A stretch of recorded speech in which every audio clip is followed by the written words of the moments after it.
Hey Gavin, so this is 79 to the end of Bohemian Rhapsody.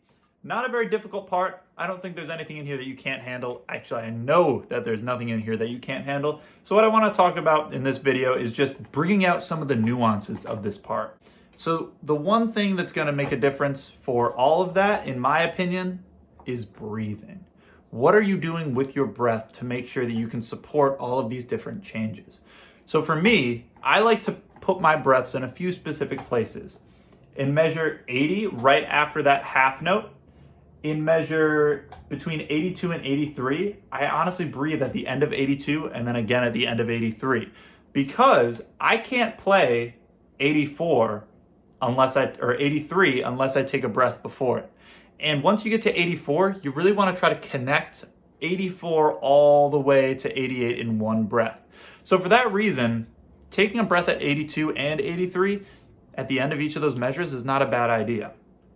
And then at 88, I take a breath obviously right at the beginning of that. And then just before my note at 90, I fill up. And hopefully I won't have to breathe again until I get to the end of the 2-4 bar. But if I have to take a breath just before that measure on the C, just before I go to the F, I will take a breath there. So by breathing in these spaces, I'm filling up my gas tank, filling up my air chambers, my lungs, to support everything that I need to do. With the accents now, one challenge that I find to be really difficult is playing at 79 without an accent.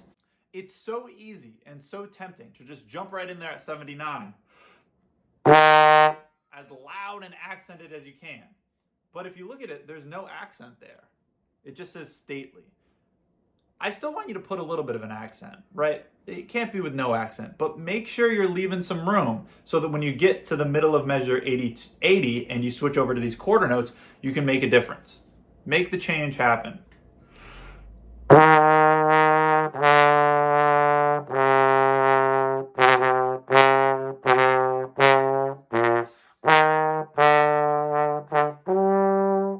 And then once you get in measure, I guess that would be 82, be sure that you're starting to move away from your accents. So when you get to 83, there's no accents at all.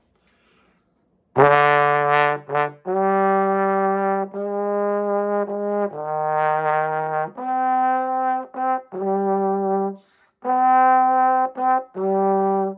84 to 88 can just be this very connected and luscious sounding, we're getting done, we're wrapping up our tune. That's the message you need to be telling the audience. 88 now, really, really difficult spot to keep the air moving. What I like to think of once I get to 90 especially, is I imagine pushing my air a little bit farther, a little bit more engagement of the core and a little bit more air every note I go lower. If I think like that, it really helps me connect all those notes.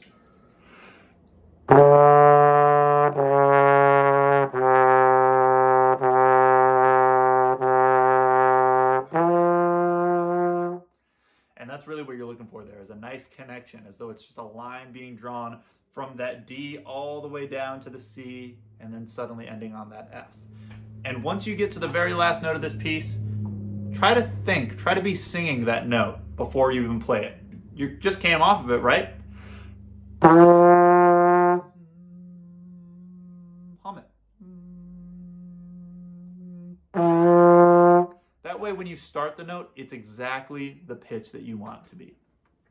So think about your breathing, think about your accents, and be sure that you're really focused on those few things. Because the more you can focus on those really tiny details, the more impressive this part is going to sound. And I know that you can handle it. So happy practicing, enjoy it, and I'm looking forward to hearing this flip grid on Friday.